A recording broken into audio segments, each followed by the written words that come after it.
Yeah, mga ka-vlog, dito tayo napakain kay ate. Shoutout daw yan, mga ka-vlog. Dito po tayo napa-stop kay kay ate. Dito tayo sa, parang, I think, karinderya mga ka-vlog. So, titikman po natin yung kanilang karinderya meal here. Kaya mga ka-vlog, ito yung order natin kay ate. Kasi ayaw ko mag-pool muna. Kasi marami pa tayong titikman dito. Ayan. Welcome back to my channel mga ka-vlog. So, nandito tayo ngayon sa tinatawag nilang butas. Natapuan ko rin, no? Pawis na pawis ako. Yun. So, titikman po natin yung kanilang eto, yung kanilang Okoy na okay, Bicol Express. Ayan. So, hindi pa ako mahilig sa manghang, but we try the Bicol Express. Then, meron po silang eto, yung soup ng sopas. Siyempre, may rice po tayo. So, titikman po natin. Let's go kung pasok na pasok. And then, sa budget and then sa panlasa po natin. Okay nila ate. Ito, okoy. So, meron siyang suka. Ayan, na binigay si ate. Ayan, suka. Ayan. Natin. Kung anong lasa.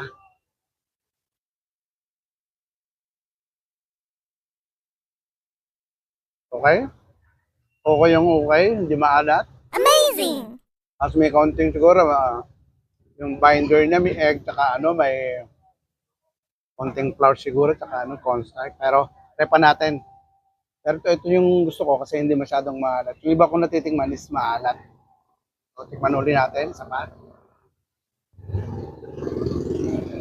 Naman, yung Bicol Express nila, ang cute ng kanilang lalagyan. Isang order na po to.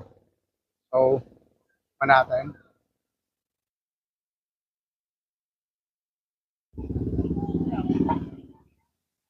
Igat-agata siya. Ulit, oh. Ayan, oh. Tikman natin.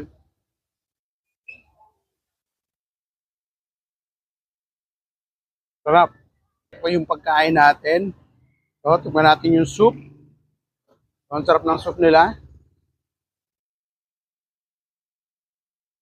Kahit medyo malamig na, pero masarap pa rin. Yung kanilang Bicol Express na may sabaw. Yan. O yan, no? Tubo lang. Sarap. Ito na kanilang soup nila. Topas. Literal na soup. Topas. Sarap nito kung mainit yung topas.